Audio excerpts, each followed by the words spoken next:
नमस्कार सांग मैंने जय श्री जगन्नाथ। आई होप कि आपण मैंने समस्त खुशी रे थे भलरे थे बहुत भलर अच्छी। आज वीडियो को आपण समस्त बहुत बहुत स्वागत। आज मुझे आपण मान सहित सुदशा व्रत आउ सांब दशमी पूजार भिडटी नहीं आसी पूजा आम कहीं करती आमती कराए तार उपर आज भिडियो आशा रखी भिडियोटी आरंभ रू शेष पर्यटन देखूँ। चैनल जदि नुआ प्लीज चैनल टी सब्सक्राइब करूँ पाखे आसता बेल आइकन को क्लिक करूँ। वीडियो भल लगते लाइक शेयर कमेंट्स करूँ। आसते वीडियो स्टार्ट करिबा। सुदशा व्रतटी प्रत्येक ओडिया घर सधवा स्त्री लोक मैंने अति भक्ति और निष्ठार सहित पालन करथांती। एही व्रतटी मांकर अति प्रिय व्रत थाए। एही व्रतरे मांकर समस्त जो जिनिस 10टी लेखाएं लगी थाए। जेमिति मांकर व्रतरे तांक नारे 10टी गंठी पड़ी थाए। दुबर कोली पत्र 10 दिखाई थाए। जो करी 10टी दिखाई थाए। 10 खंड गुआ हलदी फलमूल 10टी छेना गुड़ कदली आ सहित ये माँकर जो पूजा पाई मोर आगे मु पीढ़ारे करी एवं गोटे खटुली कर खटुली रखी समस्त वस्त्र दे करी ये समस्त जोगाड़ कर सारे। पूर्वर जो व्रत गुआ मोर पूजा करता मुझे पाखे रखी। गुरुवार शुक्लपक्ष दशमी हेले ए व्रतटी होता है। सुदशा व्रत कले घर कलह अशांति दारिद्रता सब कुदशा दूर होता है। आ समस्त गृह सुख शांति धन संपत्ति कौन अभाव न थाए। सबुतिर सुफल मिलता है सब वृद्धि पाई थाए। जो गुआ दुईटी मु नुआ गुआ दुईटी गोटे कलश देवी आ माँ गोटे पूजा करी ताकू मु घी हलदी महुरे गाधे देछि। जदि आपण पाखे कंचा क्षीर थी आपड़ से गाधे दे पारे। एमती भाव मो माँ प्रतिवर्ष सुदशा व्रत एमती करए। व्रत पूर्व समस्त पूजा पूर्व पूजा सामग्री मैंने सजाई रखीदे पूजा कर सुविधा होता है। आहरी सांब दशमी अच्छी तेणु वर्षा आरंभ माँकर यही व्रतटी पड़ी बहुत खुशी। समस्त अति निष्ठा और भक्तिर सहित व्रतटी करती। मुझे पूजा आरंभ करी। खटुली प्रथम वस्त्रटी देवी प्रथम कलश स्थापन करी खटुली ये सब रखिकी मु पूजा करी। ए देखूँ मु पूजा केमती करुँच सब जिन मोर जोगाड़ कर रख सारे। एवं मु पूजा आरंभ करदेवी। जो पूजा भी आप करूँ कलश स्थापन कले कदापि तले रखिए ना। देखूँ मुझे चंपा धान ता तले खंडे कदली पत्र देती। दीप रखिकी अरुआ चाउल कदली पत्र देती।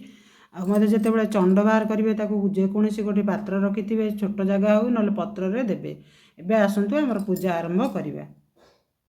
राति उठी मु नित्यकर्म सारी प्रथमे झोटी चिता पके देथिली। तापरे मु सूर्य पूजा करथिली। सूर्य पूजा पर माँ वृंदावती पूजा वृंदावती पूजा पर घर ठाकुर पूजा करथिली। घर ठाकुर पूजा पर सुदशा व्रत पूजा पाई माँ लक्ष्मी पूजा पाई पूजा सामग्री मान जोगाड़ कर सारे पूजा आरंभ करथिले। एबे मोर पूजा सरलाणी मु धूप दीप देवी तापरे भोग देवी कर्पूर आरती करी। एमती भाव मोर सकाळ पूजा पर मु पुणी आमर जो निर्दिष्ट समय अच्छी सुदशा व्रतर समय से पूजा करी।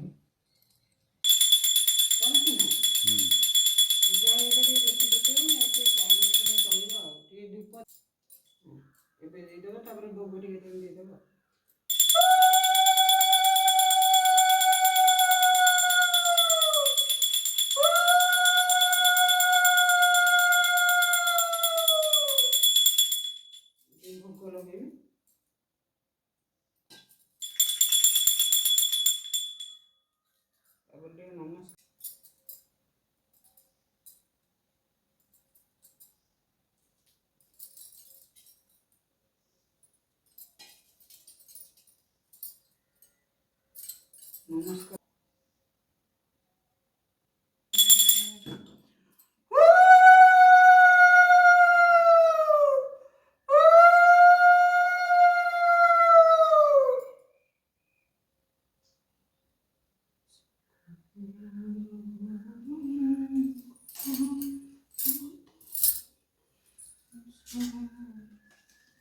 एबे देखंतु समय 11टा बाजिया को 10 मिनिट अच्छी।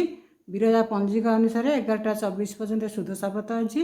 मुझे मंडा पिठा एपटे मंडा भोग लगे मंडा प्रस्तुत कर सारे। आहरी समय अध घंटे पाखापाखि अच्छी। विरजा पंजिका अनुसार 11टा 24 पर्यंत सुदशा व्रत अच्छी। तेणु तारी भितर मुझे बहीटी पढ़ी नेबी।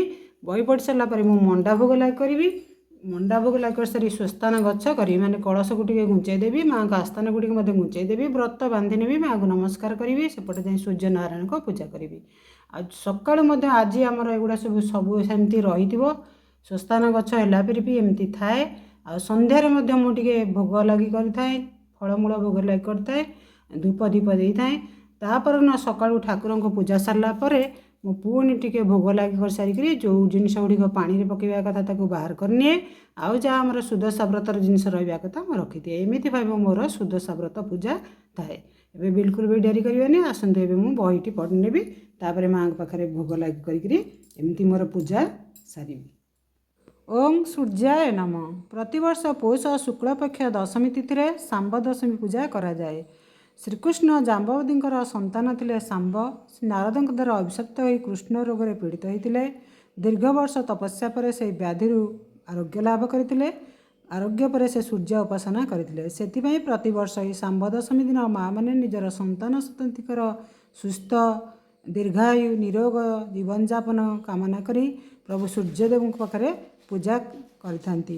ବହୁ ସ୍ଥାନରେ ଅଛି ଏହି ପୂଜା 3 ଧୂପରେ କରାଯାଏ, ସୂର୍ଯ୍ୟଙ୍କର ଉଦୟ, ମଧ୍ୟାହ୍ନ ଏବଂ ଅସ୍ତ ସମୟରେ।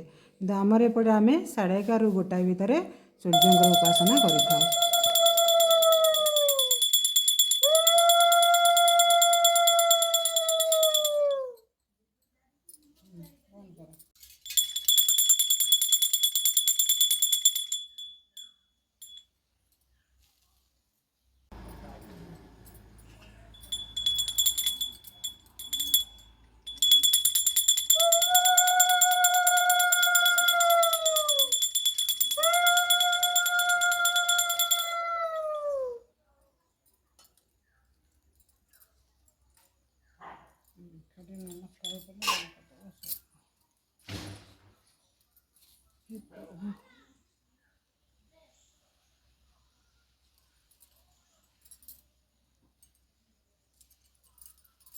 Thanks for watching.